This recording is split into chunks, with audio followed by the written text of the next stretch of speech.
100,000 for losing. That's what round one pays. $90 million handed out in a fortnight. You're ranked 200th in the world, and you're losing money. There's a rank where this sport starts paying you back. About 150. Everyone below pays to work. Sounds like a sport. It's a business. Real numbers. Marked up. No employer. No salary. No sick pay. Set 1. You are the business. Nobody signs a tennis player. There's no club and no contract. There is nobody to send an invoice to, and nobody whose job it is to pay you. You're a self-employed company of one, and the product is a body. You buy your own flights, book your own hotel rooms, restring your own rackets, and then you turn up and hope to be paid. A footballer gets paid whether he plays or not. You get paid if you win, lose, and the day just cost you money. That's the actual job description, and I've never seen it printed on a poster or said out loud at a junior prize giving. The bottom of this sport is over 1,100 tournaments a year, most of them played in front of nobody at all. It isn't a ladder. It's a funnel with a very narrow neck. Thousands of players, chasing the same few hundred places that pay. For 100 people. About 400 people on Earth make a living from tennis. For 100. That's singles and doubles, men and women, everybody, worldwide, all of it added together. 400 is one office building. I keep rereading that number, and it keeps being right. And every one of those places is handed out by a single number that follows you everywhere you go. Your ranking decides which tournaments you're even allowed to enter. You don't apply for the work. You qualify for it. Points fall off that ranking 52 weeks after you won them, whether you were on court or not. So you re-earn last year, every year, or you drop out of the draws that pay. Which is why the season runs 11 months, and almost nobody in the bottom half of it takes a holiday. That's the job. Now here comes the bill. And it starts about 15 years before your first professional match. Set 2. The bill that lands before the start line. Nobody turns professional at 18 by accident.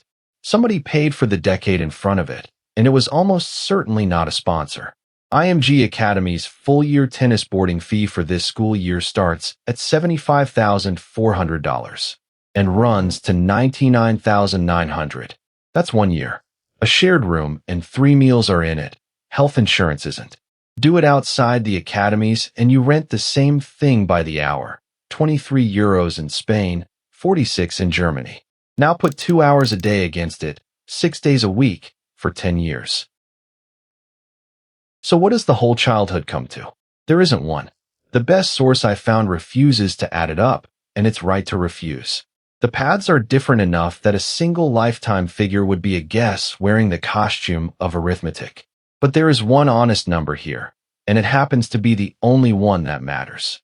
Somebody took the 100 best juniors in the world in 2008 and followed every one of them to the end of a career.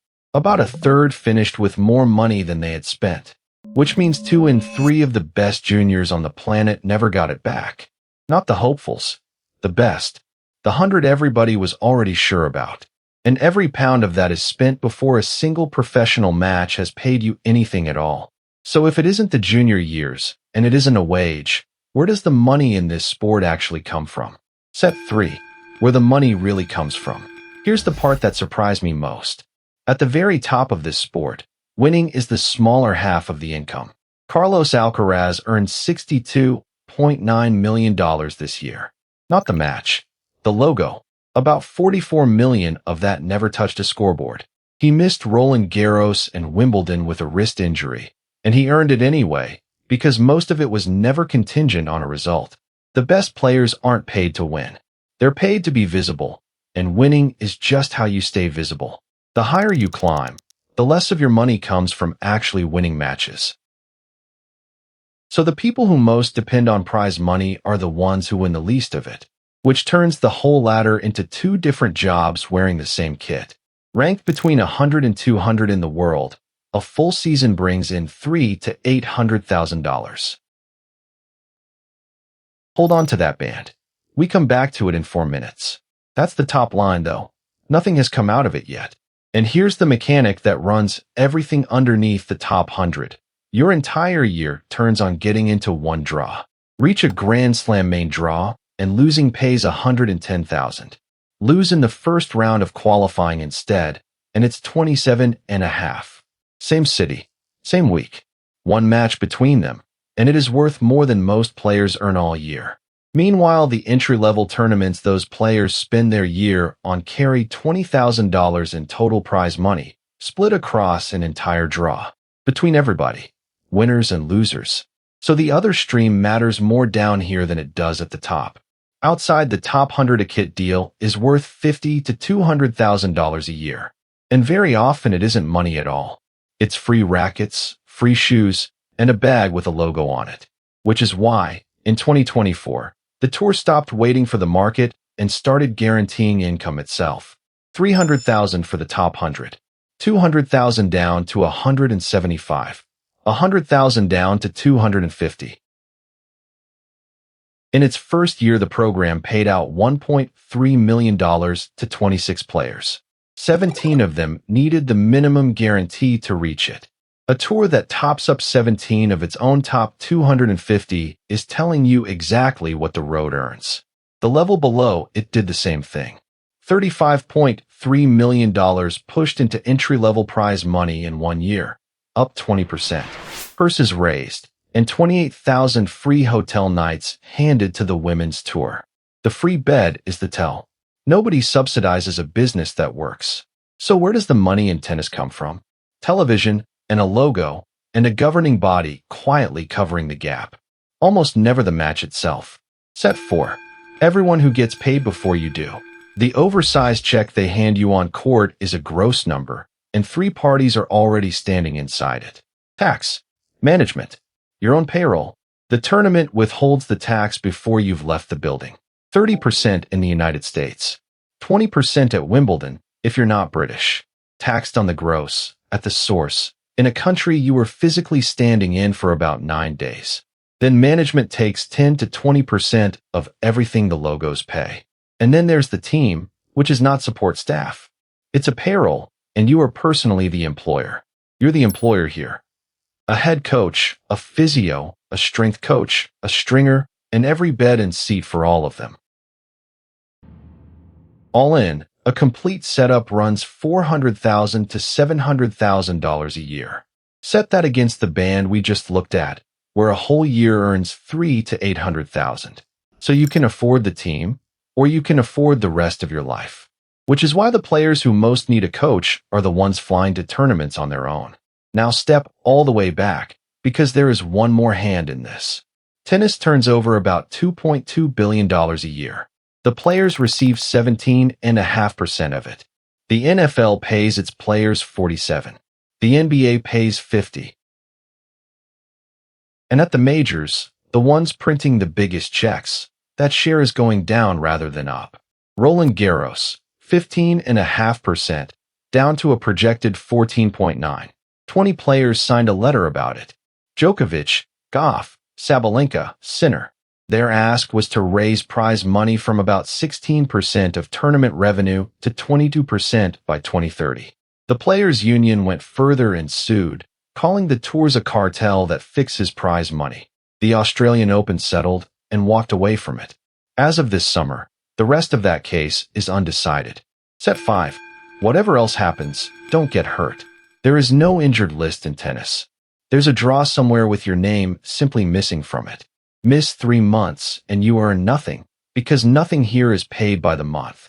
And it's worse than a gap in the income, because the ranking keeps moving while you're standing still. Nobody's holding your job. Every point you're defending expires on a timer that doesn't care why you weren't there. Now hold the two ends of this sport up next to each other, because this is the whole episode in one comparison. Alcaraz missed 2 majors hurt and still cleared $62.9 million. You missed 2 majors and you earn nothing at all. His income was never contingent on winning. Yours is contingent every single week of the year. And when you come back, you're outside the draws that pay, which is how 1 injury quietly turns into 2 lost years. Which brings me to the number I have not been able to stop thinking about since I found it. Back in 2022, ESPN followed a working professional through a full season and printed his accounts. 1 season, printed in full. He won $6,771. It cost him $34,500 to be there. He wasn't failing at this. He was doing the job, at the level the job actually exists at. On the women's entry tour that same season, a first qualifying round paid $50. And one player's own estimate, win a $25,000 tournament outright, and you clear about $3,000 after tax. Before the flight, before the hotel, before the coach you couldn't afford to bring. That's not a bad week. That's a bad business. Played extremely well. Set 6. So why does anybody do this at all? If this arithmetic is landing, hit the like button. It's free, and it's the only thing I ask for. Because one season changes all of it. Your ranking sets your entry list. Your entry list sets your prize money, and your prize money sets your next contract. The Tour Zone example is a player whose guaranteed floor kept him on the road just long enough to have the year that mattered. And there are 400 of them out there right now, quietly running a company that nobody thinks of as a company. Being the 200th best person on earth at anything is still being the 200th best person on earth at it. And they keep going. If this is your kind of arithmetic, I ran the same numbers on a golf course. And on a football club. Both of those are on the channel. Real numbers, real sources. That's marked up. $110,000 for losing. It's the best day of the year.